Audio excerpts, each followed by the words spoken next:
Paul Bullock is a professor and former head of the Department of Soil Science at the University of Manitoba. Formerly, he was a global crop forecaster with the Canadian Wheat Board and a crop application specialist with Noetics Research, Inc. His research in agrometeorology includes crop modeling, crop risk assessment, and soil moisture assessment methods. Here's Paul. Hello. I guess I'm ready to go here, am I? So I'm going to share my screen.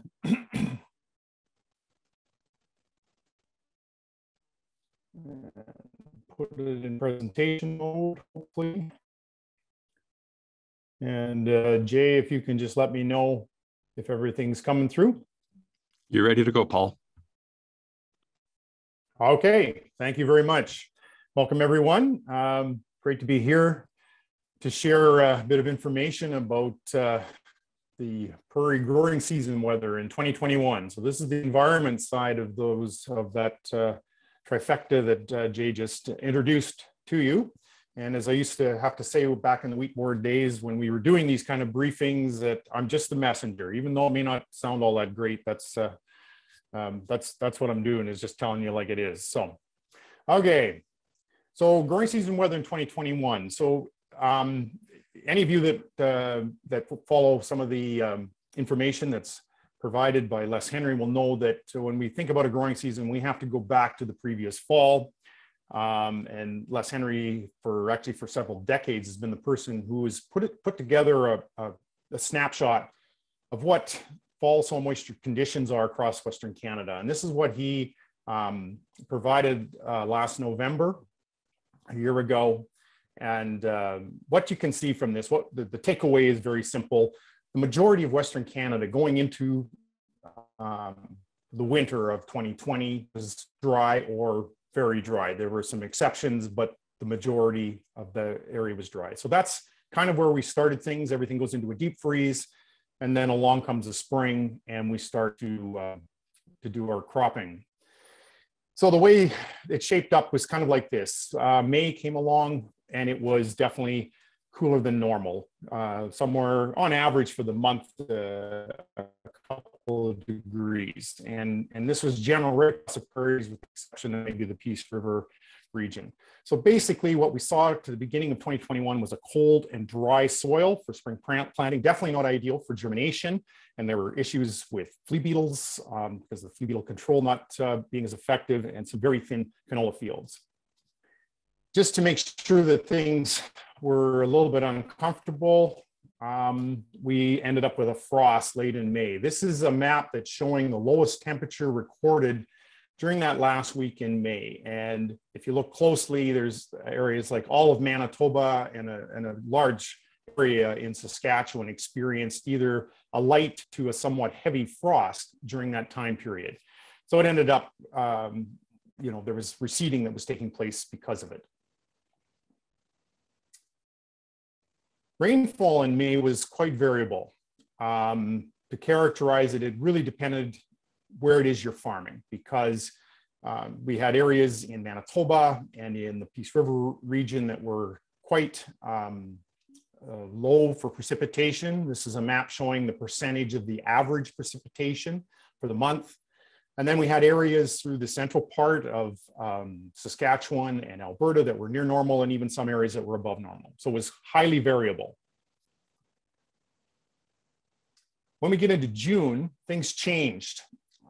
First of all, the temperature was no longer below normal, it was above normal. So we're looking at anywhere from 2 to 3 degrees for above normal for that across the whole month.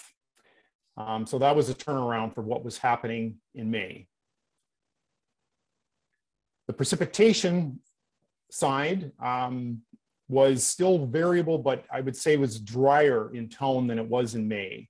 We have areas there that were quite below percent of average. Some areas were a little bit better, but in general, I would say that June became a bit warmer and a little bit drier. And it was enough that if you have a look at what the Canadian Drought Monitor was saying at the end of June, already was talking about some pretty extreme drought in Manitoba, some areas of Saskatchewan, and fairly widespread dry conditions. So that was already apparent by the end of June. So that wasn't particularly encouraging at that point of the growing season. July really didn't help much. That average temperature that we're showing here, it continued to be anywhere from 2 to 3 up to 3 to 4 degrees above normal for the whole month. And it wasn't just that it was above average. In fact, really what it was some of the extremes. So this is a map. It's showing the highest temperature recorded about the third week of July. And what we're seeing here is that a lot of those temperatures, like the highest temperature record, were well above 30 degrees. And it wasn't just 1 or 2 days like that. July, if you look at, this is another map, but it's showing the number of days with a temperature above 30 degrees. This was recorded from the period from April 1st to July 31st. And many of these areas, we're looking at, you know, a couple of weeks with temperatures exceeding 30 degrees. Definitely very unfavorable during the period for canola flowering. So this just really was not very good for the crop at all. The precipitation was even worse. Percent of average precipitation, you can see widespread areas, less than 40% of normal. The taps really got turned off just about everywhere. So if you go and have a look at the Canadian Drought Monitor and what was it saying as of the end of July, well, kind of what you would expect. That drought that was showing up in June just became that much worse. So, you know, by this stage, this was very severe. If you look at satellite imagery, the vegetation index that was reported, this is again around the third week in July. This is a time period when you expect most of the major crops in Western Canada to be near the peak of their vegetation development. And what's being shown here is how does that compare to the normal. And you can see there's large swaths across Western Canada where that vegetation index was much lower than normal or lower. Some areas were doing a bit better, but basically this is mirroring what we would expect based on the drought conditions. The vegetation itself was not looking particularly favorable. So at the end of the growing season, this is 90 days, so it's roughly the August, September, October time period.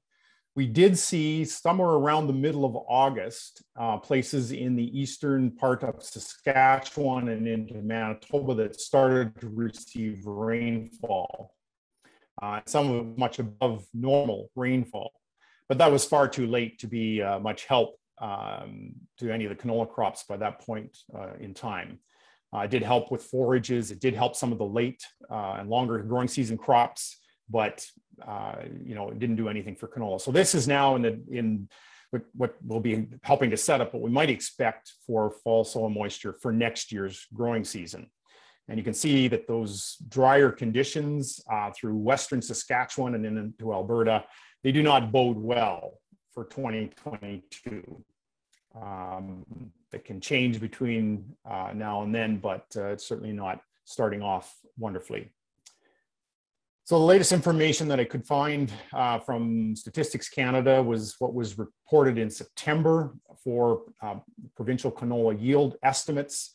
This estimate is based on weather and satellite imagery.